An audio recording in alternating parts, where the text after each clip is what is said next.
8. We'd been hiding in a flat right off of Hastings Street.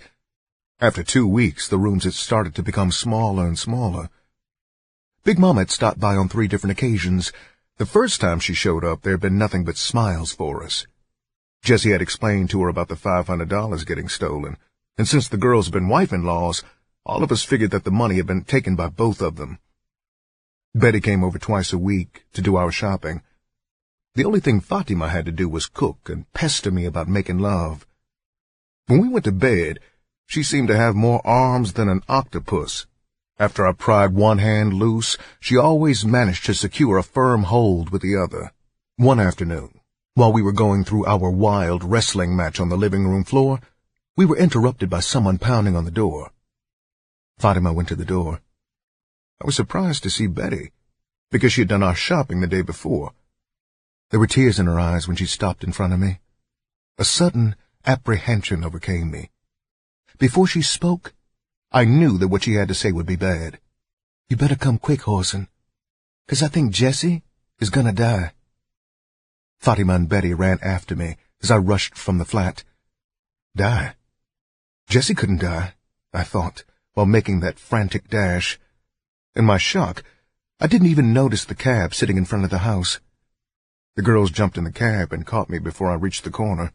When we reached our destination, I leaped out of the vehicle before it came to a halt. I ran up the stairs. Entering the living room, I was vaguely aware of the people milling around. I rushed into the bedroom. Big Mama, tears streaming down her cheeks, stood aside to let me reach the bed. Jessie lay as though she was sleeping, except that the chill fingers of death had given her a tranquility that would never again be disturbed. Falling upon her, with my arms clutching the slim body to me, I remained motionless with my head pressed to my dead mother's bosom. Realizing that I would never see her smile again, hear her laughter, have the joy of just being with her, was unbearable. The sobs started deep within me, where they hurt. There were no tears, just long, body-racking sobs that shook my whole being. I can't recall how they pried me loose from the body. I remember that Fatima and Betty kept calling for Big Mama to give them some help, but I can't recall whether she helped them or not. For the next 2 days, I wandered around our flat in a daze. Big Mama took care of the funeral arrangements. Betty, not wanting to return home, moved in with me and Fatima. All 3 of the women who really cared about my welfare had a difficult time convincing me not to attend the funeral.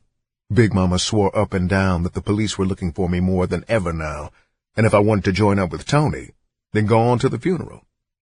I was still so set on going that Big Mama, as a last resort, hired a man to take me and my 2 ladies out of town. The same day that they buried Jessie, we were on the highway. I sat in the front seat next to the driver. It was a short trip. An hour and a half after leaving Detroit, we stopped in front of a hotel in Flint, Michigan. The driver began setting our bags on the sidewalk. Fatima went in and got us a room with twin beds. I followed them into the hotel and up to our room, as if in a trance. Day turned into night, and I still remained in a state of total bewilderment. Fatima undressed me and lay down beside me. I remained motionless, even after the sounds of the night people ceased to be heard from the street. Fatima called my name softly twice. Then the springs of the bed sounded as she got up. I could imagine her staring down at me, but I kept my eyes closed. In a moment, I heard the bed that Betty was in squeak. They whispered to each other quietly. I turned my head slightly. My eyes were already accustomed to the dark, so I could see them embracing very clearly. I watched in silence. The bed they were in began to squeal from their contortions. Without being observed, I reached the lamp and pulled the lamp cord. Light flooded the room. Both women were nude, with Fatima on top. They reached hastily for the sheet, but it had slipped or been pushed to the end of the bed. Fatima's eyes grew large with fear as I stood up. I smiled down at the prone women. "Don't let me disturb you, ladies," I said, then walked into the toilet. I removed my silk shorts and stepped under the shower. It was hard for me to accept the fact, But I realized that it wasn't the girls' fault they didn't feel the same grief that I had to endure. Jessie had been my mother, and mine alone. Then the tears began. I hadn't cried before, but now the tears flowed fiercely. With the door locked and the noise of the shower covering my sounds, I'd let loose all my pent-up torment. After quite a while, I stepped from the shower and stared in the mirror. I knew that Jessie would have been ashamed of me. Here I was, acting like a baby the first time pressure was put on me. Jessie had always thought she was raising a man. Now I was flipping over to a punk's role. This wouldn't do at all. Her words rang in my mind. First, be a man, Whoreson. Then be a pimp. Shoving the door open, I stepped into the bedroom. I felt that I was already a man, and pimping was my destiny. Leaving my shorts on the floor in the bathroom had been an oversight. Standing between the two beds, naked, made me regret this absent-mindedness. No man is at his best when he confronts two women in the nude. Fatima had climbed back in her own bed, so this eliminated most of my problem. I stared down at Betty, coldly. So you want to fuck, huh, bitch? I sneered. Reaching down, I ripped the sheet from her hands. She'd been clutching the sheet up around her neck, and now she put her hands unconsciously over her breasts for cover and lay there staring up at me in terror. I lay down on top of her and grabbed a handful of hair and kissed her ruthlessly.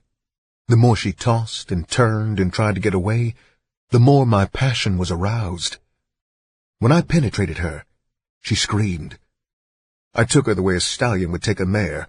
With ruthless strokes, I pushed myself deeper and deeper. She began to moan feverishly.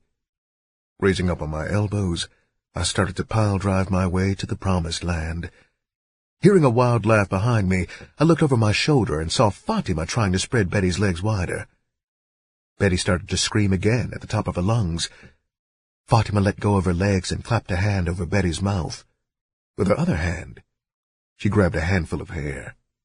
Releasing Betty's mouth, she bent down and hushed her cries of pain with savage kisses. When the pre-dawn light began to show through the window, I rolled over on top of Betty again. Her voice quivered. No, not yet, please. Shut up, bitch, Fatima snarled as she rolled over to enjoy herself. You know goddamn well you like it. For an answer, Betty put one arm around Fatima's neck and pulled her down to kiss. With her other arm, she pulled me down towards her bare breasts. Later in the afternoon, I awoke to find both of the girls gone. A chill ran through me.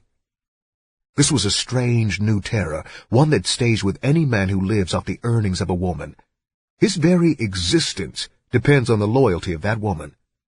When his woman goes to a store and stays too long, he begins to worry. If she should stay exceptionally long on a date, fear builds up inside him until he hears her steps upon the stairway. A prostitute will run off from a man she's been staying with for the past 10 years without any warning. She will leave him at any minute, hour, day, or night, taking with her only the clothes on her back. The only thing a pimp can be sure of is that the rent is due, or his car note needs to be paid. Jumping from the bed, I rushed to the closet with fear pounding in my heart. Their clothes were still there. I slammed the door and leaned against it weakly. Where could they be? I didn't think they would have run off without taking some of their clothes. I reopened the closet and counted the suitcases. There was nothing missing that I could see. I sat down on the bed with my head in my hands. Suddenly, I heard steps in the hallway. My heart skipped a beat. Holding my breath, I waited and prayed. The sound of the key being put in the lock put an end to my anxiety. Lying back on the bed, I cursed my stupidity. The first thing I should have checked for was the key. They came into the room, laughing and carrying dinners. The aroma from the soul food caused my stomach to ache from too many missed meals. I ate slowly and listened to their constant chatter. They had never seen so many white tricks as they saw up on Industrial Street. This was due to the fact that a car factory was right across the street from all of the bars there. Whoreson, Fatima said happily. I met a girl who was working the streets, and she took us to a trick house where we could turn our tricks for $1. she went on excitedly. $1 each time you use the bedroom ain't too much, Daddy, 'cause the tricks up here don't spend under $10. Betty was just as happy. She pulled out a $20 bill and held it out to me timidly. While we was at the house, Whoreson, this man come in and he didn't want to see nobody but me, she said cheerfully. The John thought Betty was a schoolgirl, Fatima added, without malice. You know I couldn't get that bitch to spend no part of that 20. She borrowed $1 from me for the use of the room. Then the hussy wouldn't break that damn bill to pay me back. At that moment, I really believed I held the world in my hand. I smiled at both of them. Then I lay back on the bed and relaxed. How sweet it is sometimes to get your money off the top of the dresser. The following week, my bankroll grew swiftly. I met a pimp who went by the nickname of New York, and moved my small stable over to his house, taking the upstairs flat.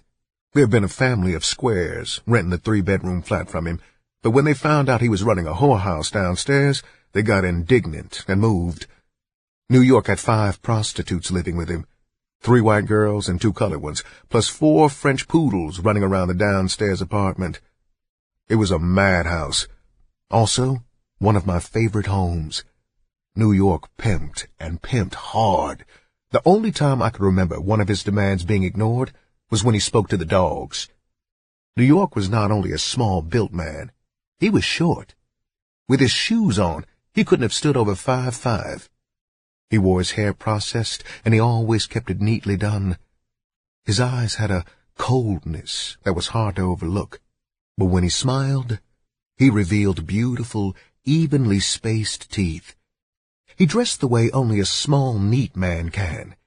His personal grooming was perfection in motion. Our flat became the trick house. All the girls from downstairs brought their dates up to my flat to take care of their business. Our 3 bedrooms in my flat stayed in constant use. When the girls from downstairs came up with a carload of white tricks, I'd make myself scarce by taking the back stairway down to New York's house. We did this so that, if the police raided, everyone wouldn't go to jail. After I moved upstairs, New York made it a house policy that no white men were allowed downstairs. In fact, he wouldn't even allow his white insurance collector inside his house. His reasons for doing this were logical. If the police had his flat under observation, any white man entering would give them reason to kick the door down. We had an agreement that, if my door got kicked in, he would pay half the fine. I was young, and both of my ladies were just as inexperienced as I, so we didn't realize that New York had everything in his favor with this arrangement, while we had everything to lose. Lady Luck was smiling down on me at this stage of life, and I didn't have to pay any dues for my ignorance. With the money rolling in daily, I started taking my 2 ladies shopping regularly. We would go downtown and spend the whole afternoon going in and out of various stores. Fatima picked out a diamond-studded watch for me that cost $700. Then she talked me into buying her a mink stole that cost $1,400. Betty, on the other hand, got to bring her present home the same day. With Fatima pushing her, she picked out a leather coat for 200 fat ones, and I paid for it out of my pocket. It took a little while to pay off the bill for my watch and Fatima's mink, but she arranged the payments in such a way that we paid off both articles on the same day. When we got home after picking them up, she ran upstairs to change clothes, while I went to find New York to show off my watch.